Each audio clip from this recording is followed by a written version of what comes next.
Badminton കളിക്കാൻ പോയിട്ട് ബാറ്റിലൊന്ന് തട്ടാൻ പോലും കിട്ടാത്തത് ചിലപ്പോൾ നല്ല സ്പോർട്സ് വെയർ ഇട്ടിട്ട് കളിക്കാഞ്ഞിട്ടായിരിക്കും അല്ലേ ഫെബിച്ച എന്ന് ചോദിച്ചപ്പോൾ തന്നെ എനിക്ക് മനസ്സിൽ കത്തി. എടി പെണ്ണേ, നിന്റെ ചാട്ട എങ്ങോട്ടാണെന്നൊക്കെ എനിക്ക് മനസ്സിലാവുന്നുണ്ട്. ആ വെള്ളം അങ്ങ് വാങ്ങി വെച്ചേക്ക്. ഗെയിമൊക്കെ കഴിഞ്ഞ് വീട്ടിൽ പോണ വഴിക്കൊക്കെ നല്ല സ്പോർട്സ് വെയർ ഉണ്ടെങ്കിൽ നന്നായിട്ട് കളിക്കായിരുന്നു, നല്ല സ്പോർട്സ് വെയർ ഉണ്ടെങ്കിൽ നന്നായിട്ട് കളിക്കായിരുന്നു കേട്ട് മനുഷ്യൻ്റെ ചെവി ഒരു പരിവായി. പിന്നെ ഞാൻ പറഞ്ഞു എന്നാൽ പിന്നെ നമുക്ക് പോയി വാങ്ങിക്കാം. അങ്ങനെ നമ്മൾ നേരെ അൽവാദയിലേക്ക് പോയിക്കൊണ്ടിരിക്കുകയാണ്. എൻ്റെ ഒരു പ്ലാൻ അനുസരിച്ചിട്ട് മാക്സിന്നോ അല്ലെങ്കിൽ R&Bന്നോ 20 രൂപയ്ക്ക് 2 ഒക്കെ കിട്ടണ വല്ലതും വാങ്ങിച്ചു കൊടുത്ത് സമാധാനിപ്പിക്കാം എന്നുള്ളൊരു പ്ലാനിലാണ് ഞാൻ പോയിക്കൊണ്ടിരുന്നത്. പക്ഷേ ആദ്യം തന്നെ നമുക്ക് നൈക്കി നോക്കാൻ ലഭിച്ചാന്ന് പറഞ്ഞ വഴി തന്നെ ഞാനൊന്ന് ഞെട്ടി. ഞാൻ ഞെട്ടിയതിനേക്കാളും വലുതായിട്ട് പോക്കറ്റിലെ പേഴ്സിൻ്റെ ഉള്ളിൽ ഇങ്ങനെ ഒരച്ചൊരച്ച് പേരൊക്കെ തേഞ്ഞു പോയ ക്രെഡിറ്റ് കാർഡ് കരച്ചിലായി.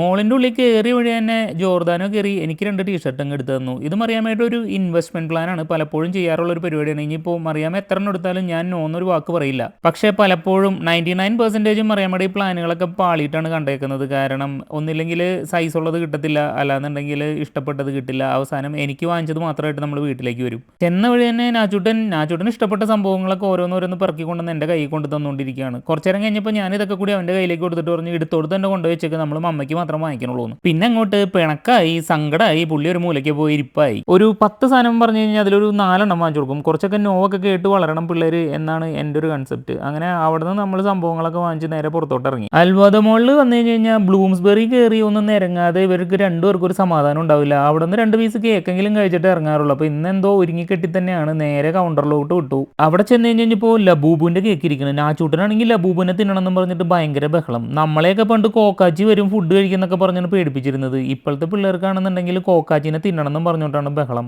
എന്താ അല്ലേ.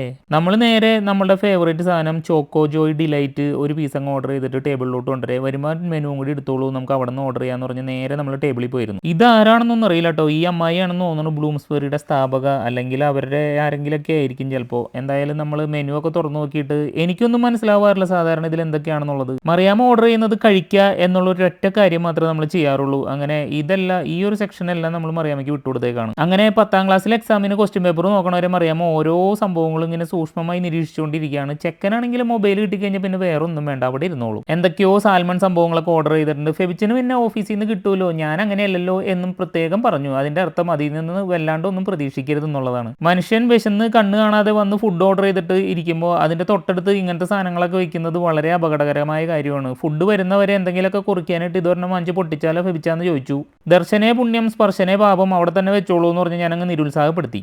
ചെക്കനപ്പോഴേക്കും കിണുങ്ങി തുടങ്ങിയിട്ടുണ്ട്. അവന് മധുരമുള്ളത് എന്തെങ്കിലും വേണം, അല്ലാതെ പറ്റില്ല എന്നൊക്കെ പറഞ്ഞിട്ടാണ് ഇരിക്കുന്നത്. ഞാൻ നേരെ അവിടെ ഇരുന്നിരുന്ന ഷുഗറിൻ്റെ പാക്കറ്റ് എടുത്ത് പൊട്ടിച്ച് അങ്ങ് വായിലേക്ക് ഇട്ട് കൊടുത്തിട്ട് നിനക്ക് മധുരമല്ല വേണ്ടത്, അത് അങ്ങോട്ട് കഴിച്ചോളാൻ പറഞ്ഞു. മറിയാമ്മ ഉണ്ടാക്കി കൊടുക്കുന്ന ഫുഡ് കഴിച്ചതിന് ശേഷം ഒരു എക്സ്പ്രഷൻ അത് നിർബന്ധമാണ്. അങ്ങനെ ഒരു ഡിഫോൾട്ട് സെറ്റിങ്ങിന് ആ ചൂട്ടിന് കിടക്കേണ്ടത്. അതുകൊണ്ട് എന്ത് കൊടുത്താലും അപ്പോൾ തന്നെ അത് ഇങ്ങനെ ഒരു സാധനം കാണിക്കും. ഷുഗർ മുഴുവനും കഴിച്ചു കഴിഞ്ഞപ്പോഴേക്കും നമ്മുടെ പ്ലേറ്റുകളൊക്കെ എത്തി. എന്നിട്ട് അതിലത്തെ ഏറ്റവും നല്ലത് നോക്കിയിട്ട് മമ്മയ്ക്ക് കൊടുക്കാൻ വേണ്ടി അങ്ങോട്ടും ഇങ്ങോട്ടും എടുത്തുകൊണ്ട് കിടക്കുകയാണ്. ചെക്കൻ എന്തായാലും ജീവിക്കാൻ പഠിച്ചവനാണ്, എനിക്ക് നല്ല അഭിമാനം തോന്നി. അപ്പോഴേക്കും നമ്മളുടെ കേക്ക് എത്തി. കേക്കിൻ്റെ മുകളിൽ തേങ്ങയൊക്കെ ഇട്ടിട്ട് ചിരട്ട പോലൊരു സംഭവം വെച്ചിട്ടുണ്ട്. മറിയാമ്മയ്ക്ക് തേങ്ങ ഇഷ്ടമല്ല, അതുകൊണ്ട് അത് കഴിക്കേണ്ട കടമ എനിക്കാണ്. അതിൻ്റെ താഴെയുള്ള കേക്ക് അവർ 2 പേരും കൂടി കഴിക്കും. കാരണം എനിക്ക് എല്ലാ ദിവസവും ലഞ്ചിൻ്റെ കൂടെ ഓഫീസിൽ നിന്ന് കേക്ക് കിട്ടും. അത് മറിയാമ്മയ്ക്ക് വല്ലാത്തൊരു വിഷമം ഉണ്ടാക്കുന്ന ഒരു കാര്യമാണ്. കൂടെ ഇങ്ങനത്തെ ഒരു ബ്രെഡൊക്കെ കിട്ടും കേട്ടോ, നല്ല ബട്ടറൊക്കെ തേച്ചിട്ട് നല്ല ടേസ്റ്റുള്ളൊരു സംഭവം. മറിയാമ്മയും നാച്ചും മറ്റേ JCB മണ്ണെടുക്കണവരെ ഒരു സൈഡിൽ നിന്ന് ഇങ്ങനെ തുരന്ന് തിന്നുകൊണ്ടിരിക്കുകയാണ്. ഞാനാണെങ്കിൽ എനിക്ക് കിട്ടിയ ചിരട്ടയിൽ നിന്ന് തേങ്ങയും പറക്കി തിന്നുകൊണ്ടിരിക്കുന്നു. അങ്ങനെ 1-2 പറഞ്ഞുകൊണ്ടിരുന്നപ്പോഴേക്കും ഒരു 3 പീസ് സാൽമണും പിന്നെ പാസ്തയും അതിന്റെ മുകളിൽ എന്തോ ഒരു ജനൽ വരുത്ത സാധനമൊക്കെ എടുത്തു വെച്ചിട്ടുണ്ട്. അങ്ങനെ സംഭവം റെഡി ആയിട്ട് വന്നു. പിന്നെ വൈഫുമാരുടെ യൂണിവേഴ്സൽ ലോ അറിയാവുന്നത് കൊണ്ട്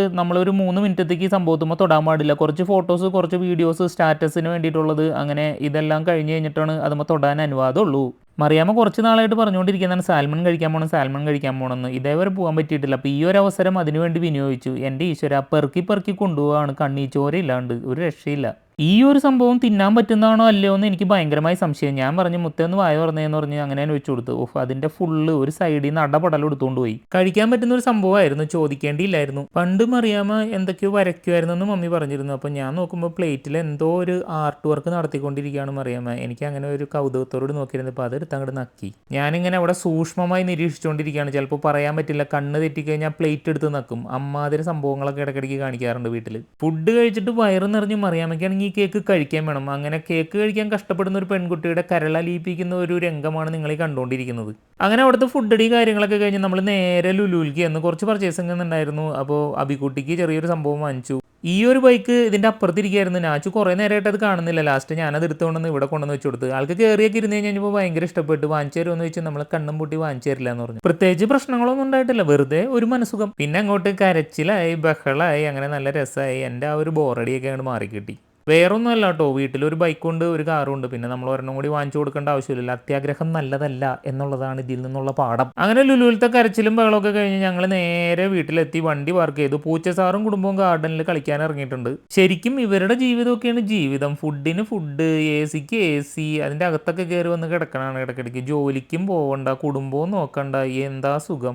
ഇതിൻ്റെ ആൺപൂച്ചേനെ ഇവിടെ അധികം കാണാൻ കിട്ടാറില്ല. നെടുമുടി വേണു മറ്റേ ബാലേട്ടനിൽ മൂകാംബികയ്ക്ക് പോണവർ ഇടയ്ക്കിടയ്ക്ക് ഇവിടെ വരും. 2 ആഴ്ച കഴിഞ്ഞ് കഴിയുമ്പോൾ പിള്ളേരുണ്ടാവും. പിള്ളേരൊക്കെ ഒരാഴ്ച കഴിയുമ്പോൾ എവിടേക്കെങ്കിലും പോവും, പിന്നെയും പുള്ളി വരും. ഇത് തന്നെ റിപ്പീറ്റ്. ശരിക്കും പറഞ്ഞാൽ ആ വരുന്ന ആൺപൂച്ചേനെ ഈ പെൺപൂച്ചേനെ കല്യാണം കഴിപ്പിച്ച് അവരുടെ പേരിലൊരു ലോൺ എടുത്തൊരു വീട് ഉണ്ടാക്കി കൊടുക്കണം. എന്നിട്ട് ആ ലോൺ അടയ്ക്കാൻ വേണ്ടി ജോലിക്ക് വിടണം. അങ്ങോട്ട് വിഷമിക്കണം അവിടെ കിടന്നിട്ട്. എന്നാലും മനസ്സിനൊരു സ്വസ്ഥതയുള്ളൂ.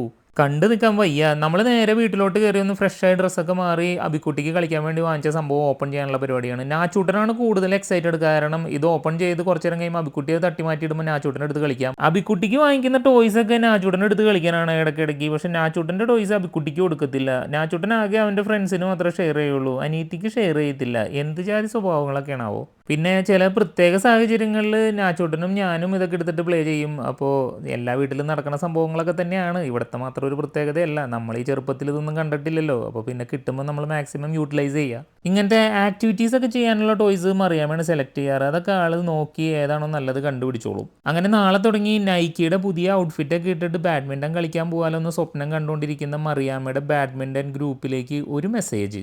ഞാൻ നോക്കുമ്പോൾ മറിയാമ്മ ഏതാണ്ട് സർക്കസുകാരൻ്റെ കുരങ്ങൻ ചത്തമായിരം മൊബൈലിലേക്ക് നോക്കിയിരിക്കേണ്ട. എന്ത് പറ്റിയെന്ന് വെച്ചപ്പോൾ എനിക്ക് ഈ മെസ്സേജ് ഇങ്ങ് കാണിച്ചു തന്നു. അതായത് ഇനിയൊരു അറിയിപ്പ് ഉണ്ടാവുന്നത് വരെ തൽക്കാലത്തേക്ക് ബാഡ്മിൻ്റൺ കളിയൊക്കെ ഹോൾഡ് ചെയ്തേക്കുവാണ്. ഈശ്വര, ഇവിടെ ആരില്ലല്ലോ ഇതൊന്ന് പറഞ്ഞു ചിരിക്കാനായിട്ട്. ഒന്നും പറയാനില്ല. ഇതൊക്കെ എങ്ങനെ ഇത്ര കറക്റ്റായിട്ട് സംഭവിക്കുന്നത് എന്നുള്ളത് ഇന്നും എനിക്ക് വലിയൊരു അത്ഭുതമായ കാര്യമാണ്. അപ്പോൾ ഇനി അടുത്തൊരു വീഡിയോയുമായിട്ട് വീണ്ടും കാണാം. ഈ വീഡിയോ കണ്ട എല്ലാവർക്കും നന്ദിയുണ്ട്. താങ്ക്സ്.